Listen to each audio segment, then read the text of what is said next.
Olá, eu sou a professora Rosiane de Moraes e o tema da nossa aula será Introdução à Fruticultura.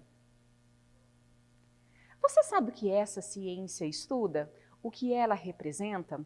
Nós vamos observar que a fruticultura ela é uma ciência que ela é baseada em conhecimentos, práticas, técnicas que buscam a produção de frutas comestíveis, aquelas que a gente usa no nosso dia a dia, uma maçã, uma uva, uma goiaba, uma manga e outra infinidade de possibilidades desses frutos.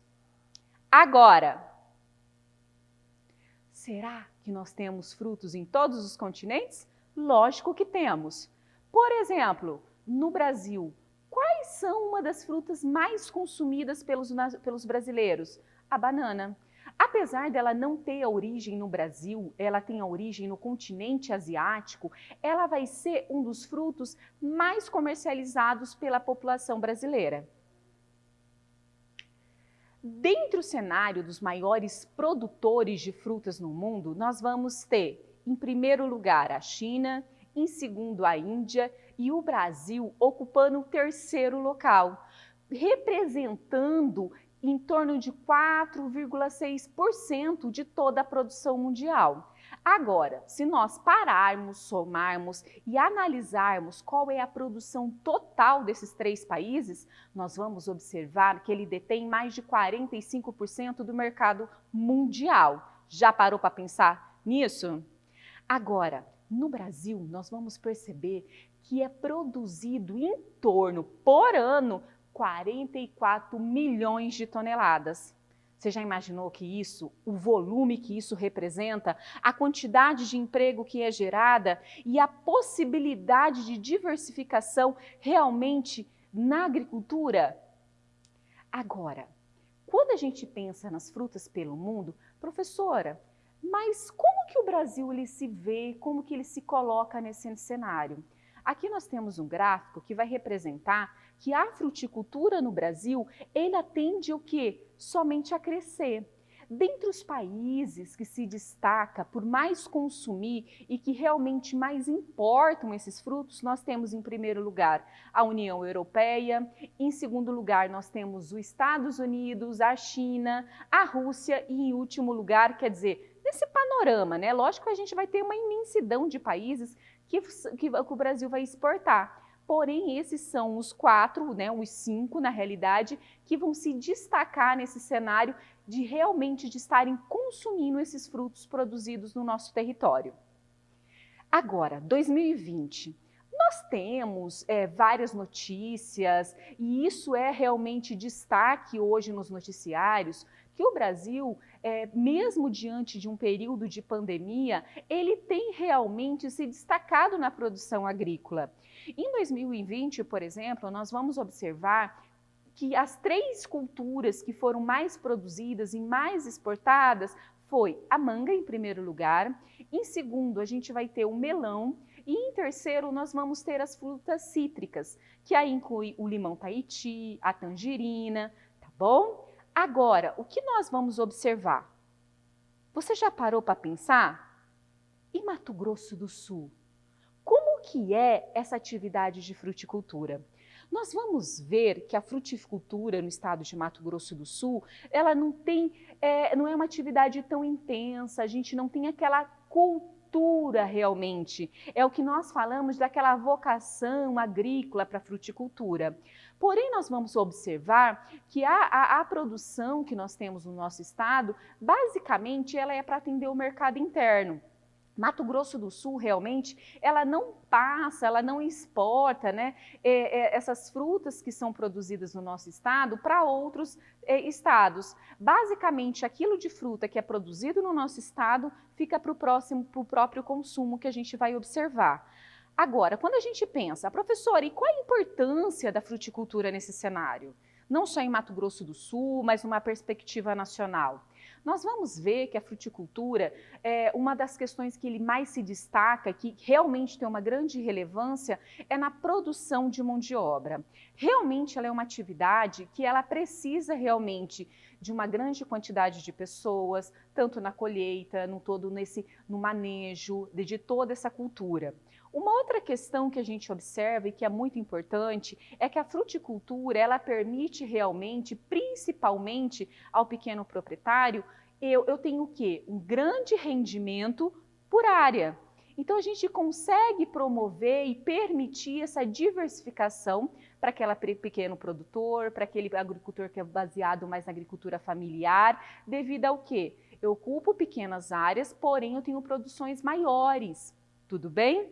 Agora, outra questão que nós vamos observar, a possibilidade das divisas para exportação. Lógico que Campo Grande, Mato Grosso do Sul, ele não é destaque nesse cenário nacional.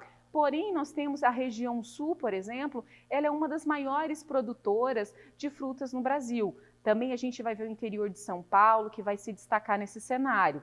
Outra questão também muito importante na fruticultura, como ela é uma fonte de alimento, nós vamos observar que as frutas, ela permite, então, com que a gente mantenha uma qualidade de vida maior. Mas por quê, professora? Porque os valores nutricionais que nós encontramos nos diferentes tipos de frutas são extremamente ricos. A gente vive um período onde a gente realmente consegue observar a importância de termos uma alimentação diversificada. Porém, essa cultura do consumo de frutas, ele não é tão comum no Brasil.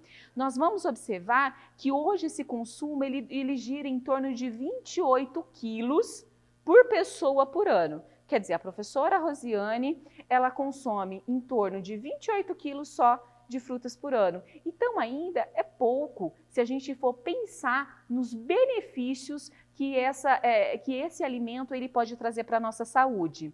Outra questão, a fruticultura também ela vai permitir o desenvolvimento de agroindústrias. Como assim, professora, agroindústrias? Nós vamos ter indústrias que produção de polpa, de geleias, então não somente indústrias de grande porte, mas eu incentivo também cooperativas a montarem esses polos industriais para estarem, então, processando todas essas frutas que é produzida em uma determinada região. Agora, os problemas que a fruticultura enfrenta, gente, infelizmente, muitas vezes, é de vários outros cenários que a gente vê na agricultura. Uma delas é o escoamento dessa mercadoria. Realmente, hoje, é muito difícil a questão do transporte, tá? Agora, além desse transporte, desse armazenamento, nós também temos a questão das pragas. Como assim, professora, as pragas? Nós vamos observar mais adiante que as frutas, elas têm períodos, elas são sazonais. Muitas vezes a gente quer comer banana o ano inteiro, mas será que realmente a banana, o período dela de produção é o ano inteiro? Então, o que acaba deixando essas plantas muito mais suscetíveis a ataques de pragas, ataques de doenças e outros demais patógenos que pode comprometer a qualidade desse produto.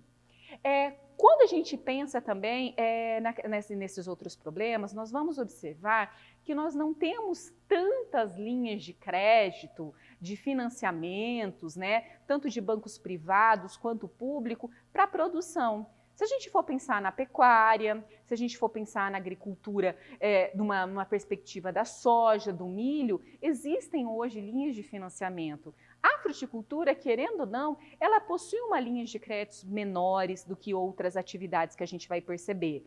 Outra questão que eu já disse anteriormente é aquela questão do baixo consumo pela população brasileira, que acaba sendo um grande entrave também. Agora, uma coisa que a gente tem que pensar que a atividade agrícola é a que mais depende das condições de clima e de tempo. Clima e tempo? Vamos lá.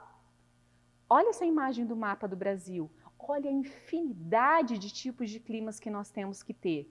Então, o produtor, no momento que ele escolher realmente a cultura, a variedade que ele vai implantar na sua propriedade, ele tem que ter muito clara as condições do clima da sua região e o tempo. O tempo são as condições naquele momento, tá? E que muitas vezes as pessoas confundem um pouco o que é clima e o que é tempo. Outra questão é a questão da sazonalidade. Como eu disse, não são todas as frutas que elas vão dar durante todos os anos. Ah, eu quero comer maçã o ano inteiro. Ótimo! Você já percebeu, quando você vai no mercado, que existem períodos em que a maçã está mais cara? Por que será que esses preços realmente aumentam dependendo do período do ano? Geralmente, esses reajustes, por exemplo, na fruta, eles são em decorrência porque aquela planta, aquele fruto, né, aquela planta que eu escolhi, ela não é o período adequado dela de frutificação. Então, uma forma da gente consumir essas frutas e gastando pouco é realmente consumir as frutas da época. É uma alternativa fácil, é uma alternativa que possibilita a nossa diversificação na nossa alimentação e que não afeta também tanto os nossos bolsos. Agora, em Mato Grosso do Sul, quais são as culturas? O que o clima realmente de Mato Grosso do Sul ele permite? Quais culturas? A gente vai ver que realmente o nosso clima ele vai ser favorável para a cultura da uva, do abacaxi, da goiaba, da manga, da banana, do caju, né? Das laranjas, dos frutos cítricos em geral, porém obedecendo sempre a questão da sazonalidade. Agora, professora, como que eu posso ter acesso, então, e saber todos esses protocolos? Existe um documento que foi produzido pela Embrapa, que é importantíssimo, que você, quanto aluno, como pequeno proprietário, você pode estar auxiliando o seu pai aí na sua casa. E lendo realmente, vendo as indicações, o período mais adequado para determinado plantio, qual é o manejo, quais são as práticas agrícolas realmente que eu devo ter para qual tipo de cultura que eu quero realmente plantar naquele momento. Combinado? Agora, nós vamos observar que apesar de Mato Grosso do Sul não ter esse destaque nacional, nós, pequenos proprietários, você aí do lado, pode sim produzir. Pode sim, desde que obedeça realmente essas questões que foi dita na nossa aula. Vocês vão observar nas próximas aulas que a gente vai estudar um pouquinho mais, adentrar mais nesses conhecimentos e cada uma dessas culturas. Você sabe que os nossos vídeos, eles ficam disponíveis na nossa plataforma do YouTube, tá? TV Remy Campo Grande. Então, a qualquer momento, você pode ir lá, acessar e ver novamente os nossos vídeos. Então, por hoje é só. Até a nossa próxima aula.